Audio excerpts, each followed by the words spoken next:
alumni of the Nightmare on Elm Street film series. Amanda Wiss, Robbie Blakely, Monica Keena, Jennifer Rubin, and the very funny Robert Rustler. Besides his roles in Nightmare on Elm Street 2 and Weird Science, we asked Robert about a couple of his appearances in television sci-fi. Were you in Babylon 5? I was, yeah. I did a season of Babylon 5.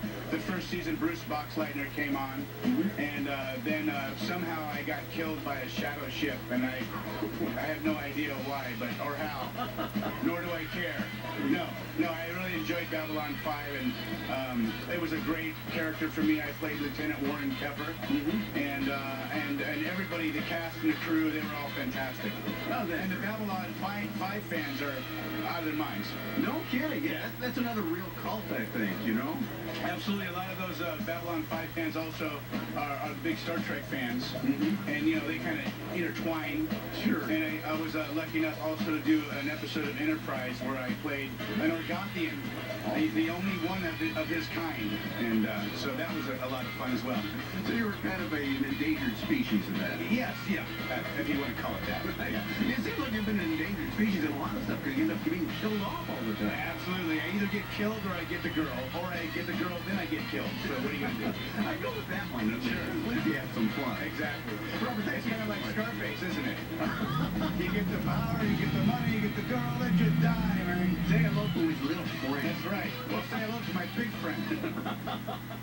Well, I just wanted to reassure you, although we just showed you the last part of the Paula Dupre saga, there will never be a shortage of apes on this program, including the host. All right, who added that into the teleprompter?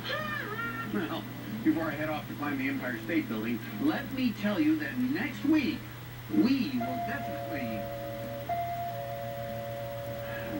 have to go to the door and see who's bothering us. Excuse me. This shouldn't take long, really.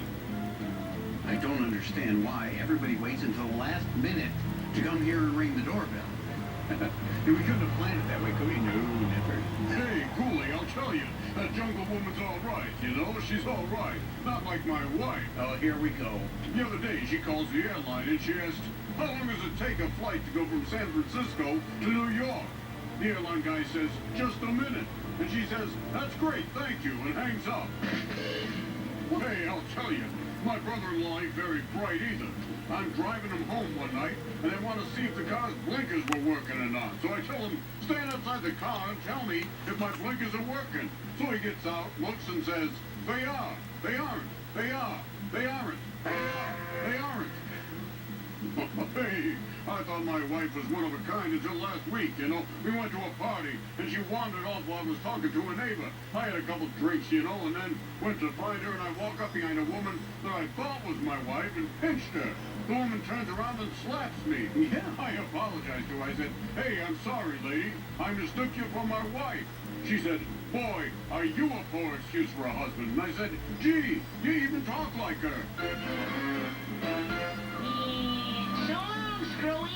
See you in St. Louis. No respect, you know? Oh, really? Good night, everybody. Good night, indeed.